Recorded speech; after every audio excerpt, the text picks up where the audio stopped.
I'd like to call the meeting of the Board of Governors to order. And to start our meeting,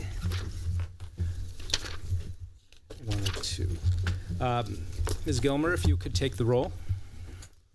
Arnaldo Avalos, Jeffrey Baum, Here. Joseph Belinsky Jr., Here. Scott Budnick, Jeff Burdick, Here. Connie Conway, Tom Epstein, Cecilia Estelano, Here. Danny Hawkins, Good morning. Pamela Haynes, Hassan Khan, Deborah Malumed, Here. Jennifer Perry, Gary Reed, Valerie Shaw, Nancy Sumner, and we see Arnaldo just joined us. Thank you. Member Reed, would you lead us in the Pledge of Allegiance? Please stand. Salute. Pledge allegiance to the flag of the United States of America and to the republic for which it stands, one nation, under God, indivisible, with liberty and justice for all. Now, as you can see by the agenda, the Board of Governors will now convene into closed session to consider the litigation and personnel items identified on our 9 a.m. closed session agenda. We intend to reconvene in open session in about 30 minutes. So we will go into closed session.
Hey, hey, hey, check, check. Hey, hey, hey, hey, 1, 2.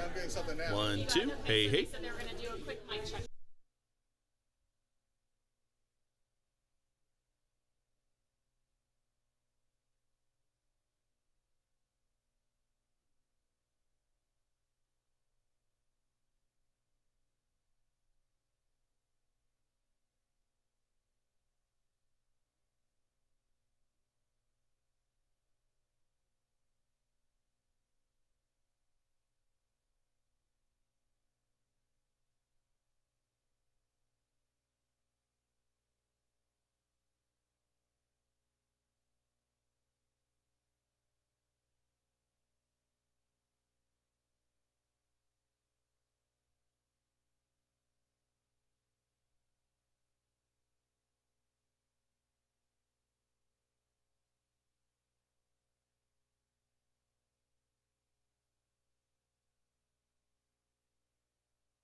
going to call the meeting back to order, and we'll go to an announcement.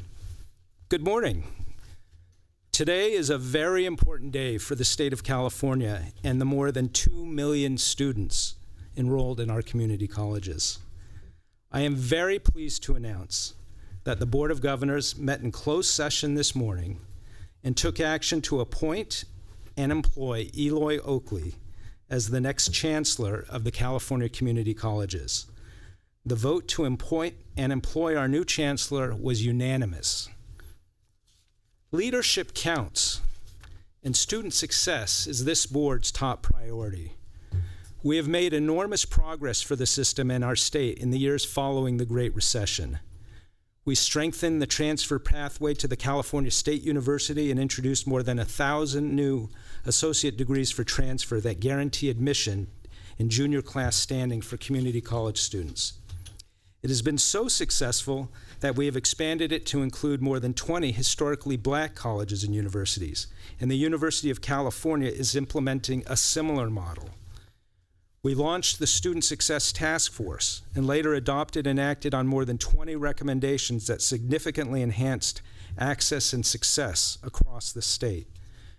We launched a task force on workforce, job creation, and a strong economy, and later adopted and are currently acting on more than 20 recommendations to enhance career technical education and workforce training to meet the demands of California's diverse economy and labor market. We restored City College of San Francisco to local control and launched a task force on accreditation. And together with our partners across the state, we're working on major reforms in the system of accreditation for California's community colleges. Progress this far, this fast, in this, the largest system of higher education in the nation, only happens when you have great leadership. And we have been fortunate to have Jack Scott and Bryce Harris as our last two chancellors. When we launched the search for a new chancellor earlier this year, the message from the board was clear. We sought a leader who was relentless in the pursuit of access and success for all of our students. Someone who is results-oriented and not afraid to take strategic risks. We looked for a leader who would not just build on the progress made over the past few years, but to borrow a phrase from USC's Max Nikias, to someone who would accelerate the momentum for improvement and progress in our system through effective partnerships with the governor, the state legislature, faculty, staff, and leaders in every one of our 72 districts.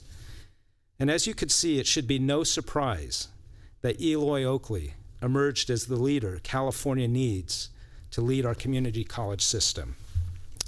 I first met President Oakley nearly a decade ago, soon after he took the helm of the Long Beach Community College District. We were both in the state capitol to meet with legislators and advocate for community colleges.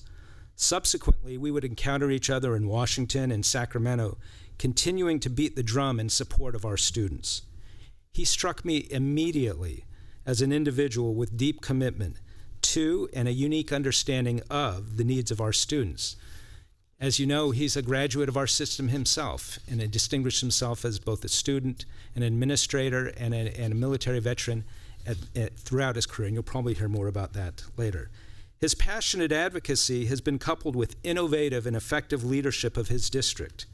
Everyone in the nation is familiar with the Long Beach College Promise. President Oakley launched that successful pathway long before the White House launched its initiative. With an eye toward building partnerships that strengthen our workforce and serve local employers, President Oakley partnered with Goldman Sachs and their 10,000 Small Businesses program, co-chaired by Warren Buffett, to help small businesses grow and create jobs. And importantly, transfer pathways continue to be vital to our mission. President Oakley's service as a member of the University of California's Board of Regents will be a tremendous asset for both systems as we seek to rebuild the promise of California's master plan for this new generation. These are just a very few examples of what the board recognized in President Oakley and why he will make an extraordinary leader for our system. So please join me in welcoming the next Chancellor of California Community Colleges, Eloy Ortiz Oakley.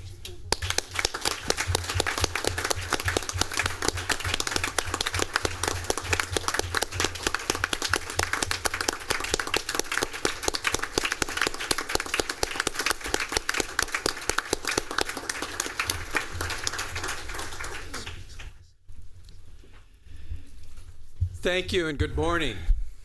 It feels strange to be here this morning. I think the last time I spoke before this Board of Governors was on some issue regarding the Student Success Act, and so how far we have come.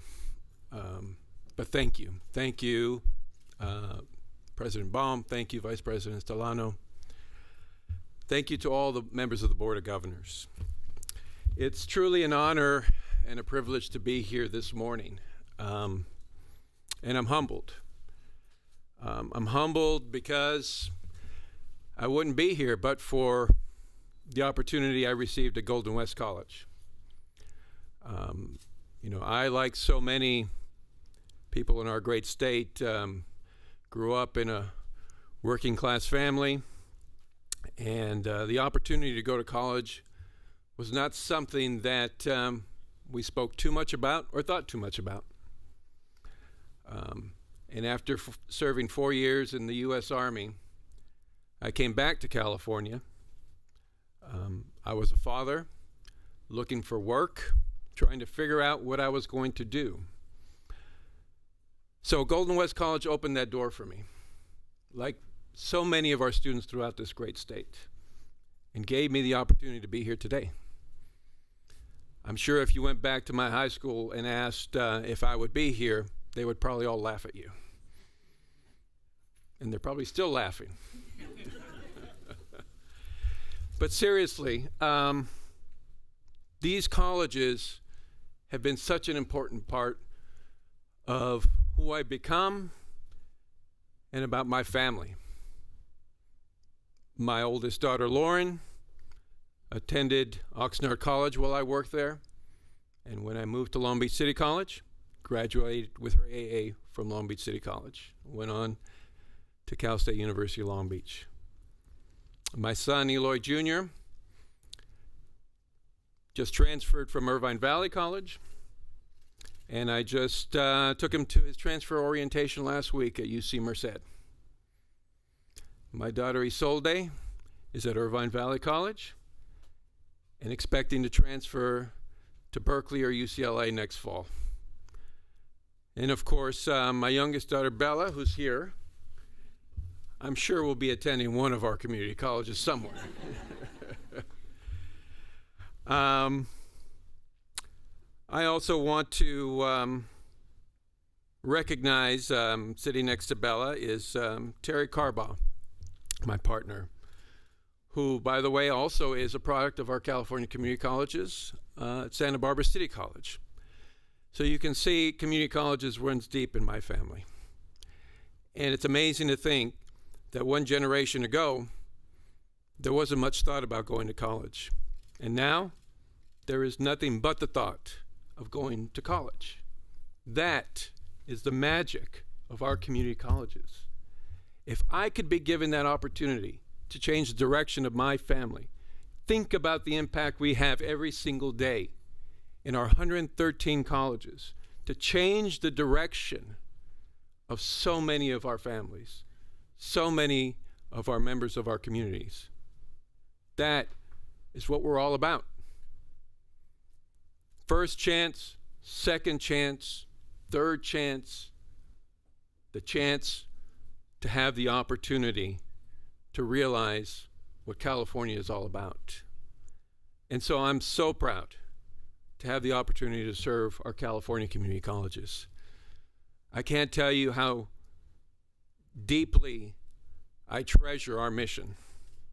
And yes, I have been vocal in challenging our mission over the years, in challenging what we're about and how we serve our students, but challenging it from the perspective that I believe we can and should do more, that we should take our place as the leading system of higher education in this state and in this nation. Think about the tremendous asset we have, serving more than 2 million students in 113 colleges. No other system comes close. We should look at ourselves as the leader in our nation. We are and we will continue to be the leader in our nation. I want to take a moment to thank the members of the hiring committee. I know that you gave up countless hours of your time to do this very important task, so thank you on behalf of all of us in the community college system and in California. I also want to recognize Bryce Harris for his tremendous service to our great state and to our system. And I want to recognize Jack Scott. Jack was a tremendous friend and mentor when he became chancellor, and he really set in motion many, if not most, of the initiatives that we're working on today. He had tremendous courage to set those wheels in motion at a time when everyone was fighting back against any type of change in our community college system. So thank you, Jack. I want to thank Eric for stepping in as the interim chancellor. Eric has served this system tremendously, and I look forward to working with him in the years to come. I also want to acknowledge Governor Brown and his team. I know and understand that they care deeply about our community colleges and our students, so I look forward to working with them, and I thank them for their support. And as I mentioned, I want to thank my family, in particular Bella and Terry, who are here today. And of course, Terry once served in this very office as the Vice Chancellor for Communications and did a tremendous job working with Jack Scott to really transform this agency. I also want to spend the first 90 days really focused on relationships with all of you. I really want to get to know and understand your perspective on California's community colleges, and together forge a shared vision for our system and an aggressive vision, an aggressive agenda that our students deserve. I also look forward to working with the vice chancellors and with all the members of this agency, all the staff in this building that dedicate themselves to serving our 113 colleges. I look forward to hearing from them on how we can better serve our college system. You know, our colleges are uniquely positioned to lead this state forward. They're uniquely positioned to continue to support the ever-changing needs of our students and our workforce. So we really must be intentional, and I use that word specifically. We must be intentional and unrelenting in addressing the needs of our students, all of our students. And in doing so, pay particular attention to those students who have been unrepresented, historically underrepresented in our higher education system and in our workforce. We must pay particular attention to African Americans and to Latinos in this state. This is the backbone of our workforce, and we must lead the entire state higher education system in addressing their needs and lifting them all. And yes, a rising tide lifts all boats, but we must pay particular attention to those who have been historically left behind at a time when we face an economy that's rapidly changing before our eyes, an economy that's unforgiving. Our economy no longer has a spot for those who lack skills. Our economy discriminates against those individuals who lack skills. It is our job, it is our privilege to be able to step in and build that bridge for those students who have lacked those skills. For those individuals who lost work during the Great Recession and who are looking to get back into the workforce in a meaningful way. That's our role. That's our unique role. We also have to take head on the stubborn gaps in education attainment that many of the members of our great state have experienced. Education attainment is directly linked to our ability to earn a good income, to live well in this state, and to contribute. Our state has seen a widening income and opportunity gap. We can no longer ignore that gap. It is creating havoc in our communities, and it's threatening the livelihood of our great state. We have to fill a direct role. We have a direct relationship in our communities to fill that gap. We must also recognize what our students are facing today. You cannot turn on the TV right now without experiencing the turmoil that's going on in this country. And we have to take a moment, pause, and understand what effect that is having on our students. What effect it's having on how they're being molded to become citizens of this great state and nation. And we have, again, a unique role at providing the life skills that our students need to be able to take on these threats to our nation and our state directly, to be able to deal with the racism, the poverty, the ignorance, and the fear that exists today in our nation.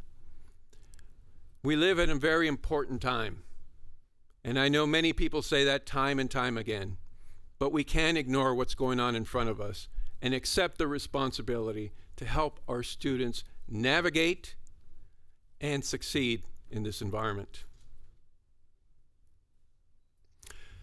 So I'm looking forward to working with our college presidents, our chancellors, the faculty leadership, our classified staff, and especially the students of this system to address those needs. As chancellor, I'll put a focus on guided pathways to help our students get to their educational goal faster. You know, we've done a wonderful job of building guided pathways to the prison system for our students. We need to exert just as much effort, if not more, to building pathways to a college credential, because that's what they deserve. We will also work on building partnerships with our great K-12 partners, teachers in our high schools, the California State University system, the University of California, and the civic leaders in our communities to rally around our students. Together, we are a stronger system. I've had the honor of spending the last 14 years at Long Beach City College, and it's been a wonderful experience for me. It's very difficult for me to think about leaving Long Beach, but I believe it's time. But the experiences I've learned in Long Beach, the experiences I've had in Long Beach, will shape my role as chancellor. What I've learned from the Long Beach College Promise is that the power of a community coming together to rally around its students, its community, is a tremendous asset to Long Beach. We can build the same kind of partnership, of commitment throughout the great state of California. I also learned the value of economic and workforce development. It is a unique part of our mission to engage directly with industry leaders, workforce leaders, small businesses, to create jobs in our communities. And we will continue to double our efforts. And I applaud this board for doing so in the recent past, to really pump fuel into our workforce and create the jobs that our students deserve. Now, looking beyond the local communities to the state of California, we must continue to face the challenges together of this great state and become more responsive to the needs of our students and to the workforce. We must address the need to become more nimble, to create programs at our local colleges that address workforce needs in a timely manner. We must create jobs for the future. We must create programs that feed into jobs for the future and not create programs that lead to jobs of the past. We must become more nimble. And I'm looking forward to working with the Academic Senate leadership to do that. I also look forward to working with Dr. Michael Kirst from the Board of Education, Tom Torlickson, our Superintendent of Public Instruction, UC President Janet Napolitano, CSU President Tim White, and our partners in the private non-for-profit colleges and universities to work together to serve the needs of each and every individual in California. And as we look beyond California, as I said, we need to continue to be a model for our nation, a model of educating and inspiring communities. And I know that we can do that. So again, I look forward to working with everyone in this great system, to working with our chancellors, our presidents, our faculty leaders, and addressing the needs of our students. And I look forward to working with all of you. Working with all of you to do the great work of California. To realize the potential of our more than 2 million students that we serve, and to consider the great things that our millions of alumni have accomplished. And they've accomplished many things throughout our state. So thank you for this opportunity, and thank you for allowing me to serve California. And I look forward to working with you all later this fall.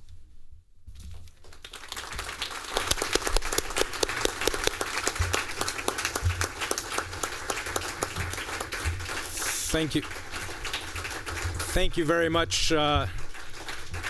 Thank you very much, President Oakley. You can't imagine how pleased and enthusiastic we are to have you, and also to have Terry Carbaugh back in the family. And Bella, thank you for lending your dad to us and to the state of California. I can't say enough about Vice President Estolano, who chaired our search screening committee, and along with several board members and the Academic Senate, the Student Senate, the Foundation, and the chief executive officers.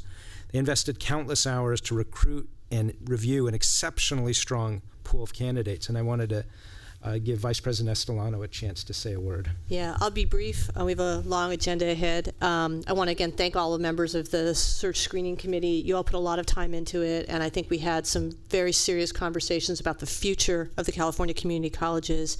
It's wonderful to have Eloy sit there at the middle table and deliver kind of an outline that demonstrates the passion and commitment that really helped him get it over the finish line. And so I am excited about working in partnership with you going forward.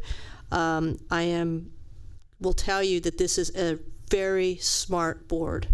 These folks are committed, they know their stuff, they do their homework, and you will have no better partner than the 17 members of this board in moving forward, closing the achievement gap, and really making sure that the students in our system become some of the most accomplished and talented students that will power the workforce of the future. We don't have another generation to lose in this state of California, and it's really great to hear your passion for that. So thank you, President Obama, for getting a chance to speak briefly. It's been a long process. Thank you, all of you, for getting us there. Thank you.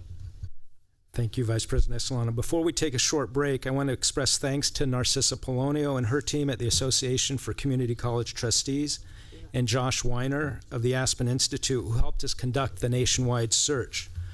I also want to acknowledge how fortunate this system is to have Eric Skinner serving as our interim chancellor. The progress I mentioned earlier, along with the significant priorities that we continue to pursue, simply would not be possible without Interim Chancellor Skinner's exceptional skill, knowledge, leadership, and just personal warmth and friendship. We're deeply grateful to you and your team of vice chancellors for effectively guiding the system now, and we hope well into the future. Except, of course, the amazing Vince Stewart, for whom this is his last meeting and will be sorely, sorely missed. Thank you all. We will take a short break and reconvene in 15 minutes.